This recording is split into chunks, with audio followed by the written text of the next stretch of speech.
दोस्तों आज हम जानेंगे कि समुद्र से पेट्रोल डीजल कैसे निकलता है, पेट्रोल डीजल कैसे बनता है। आजकल हमारे देश में पेट्रोल और डीजल के दाम इतनी तेज़ी से बढ़ रहे हैं कि ये रुकने का नाम नहीं ले रहे। दोस्तों अगर हमारे देश की जनसंख्या ऐसी ही बढ़ती रही तो एक दिन ऐसा हाल हो जाएगा कि हमारे एक शहर से दूसरे शहर में जाने के लिए 10 बार सोचना पड़ेगा, क्योंकि पेट्रोल और डीजल के दाम इतनी तेज़ी से बढ़ रहे हैं कि कहीं ऐसा ना हो कि हमें पेट्रोल और डीजल के लिए भी बैंक से लोन लेना पड़े। जो पेट्रोल 2004 में 35 रुपये बिकता था और 2018 में 77 रुपये बिकता था, वो अब 110 रुपये में बिकने लगा है। क्या दोस्तों आपने कभी सोचा है कि पेट्रोल और डीजल कैसे बनाया जाता है? आखिरकार ये इतना महंगा क्यों मिलता है?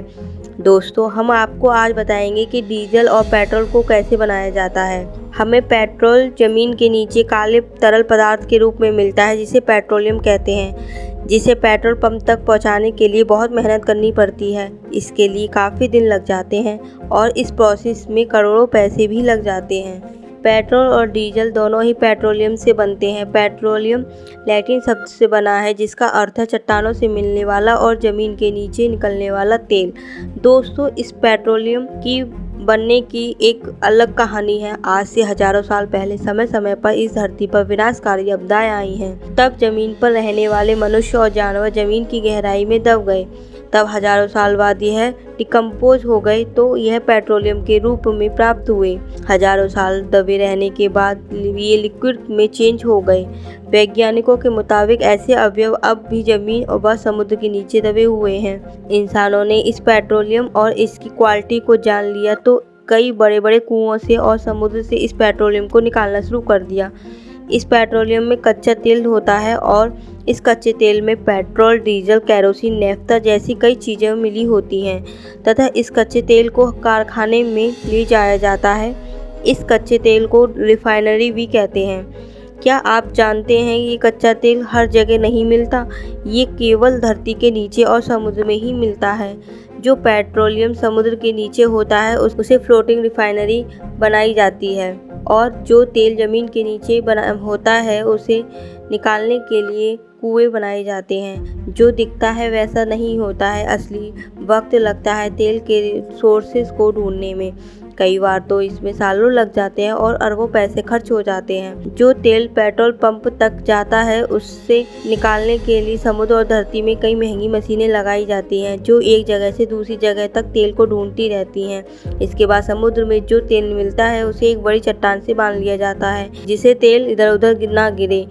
फिर इसके बाद ट्रेलिंग की जाती है। ड्रिल हजारों फीट नीचे होती है। फिर इसमें तेल को इस पाइप की हेल्प से रिफाइनरी तक पहुंचा दिया जाता है। फिर इस तेल को बड़े बड़े सिलेंडरों में गर्म किया जाता है। इस कच्चे तेल में मिली हुई चीज़ों को अलग अलग मशीनों की मदद से बाहर निकाल दिया जाता है।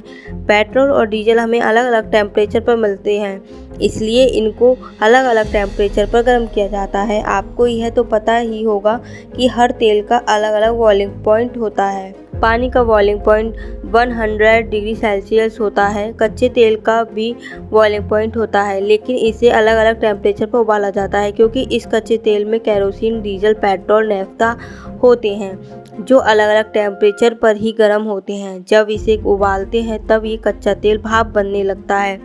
डीजल और पेट्रोल को पाने के लिए इसे 260 डिग्री सेल्सियस तक उबालना पड़ता है और 40 डिग्री सेल्सियस तक हमें पेट्रोल मिलता है और इस प्रोसेस से हमें पेट्रोल, डीजल, केरोसिन जैसी चीज़ें मिल जाती हैं। अब आप समझ गए होंगे कि हमें पेट्रोल कैसे मिलता है। पेट्रोल के मिलने के बाद इसकी टेस्टिंग होती है कि कितने ऑक्टेन पेट्रोल मिला है। जितना ज़्यादा ऑक्टेन उतना ज़्यादा महंगा पेट्रोल होता है।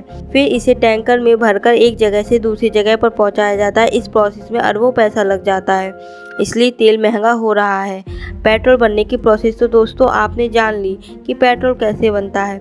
अब जानते हैं कि पेट्रोल इतना महंगा क्यों है। पेट्रोल को निकालने में ही अरबों पैसा लग जाता है और जिन देशों के पास अपने ऑयल रिजर्व होते हैं उन देशों के लिए ये सस्ते मिलते हैं और जो देश दूसरे देश से तेल मंगवाते हैं उन्हें तेल महंगा मिलता है। जैसे भारत के पास अपना कोई ऑयल रिजर्व नहीं है, वह दूसरे देशों से तेल लेता है, इसलिए तेल महंगा मिलता है। दोस्तों आप यह बात तो जानते ही हो कि अलग अलग देशों में इसके दाम भी अलग अलग होते हैं, क्योंकि हर देश की गवर्नमेंट अलग अलग टैक्स लगाती है और आम इंसान से पैसा वसूलती है।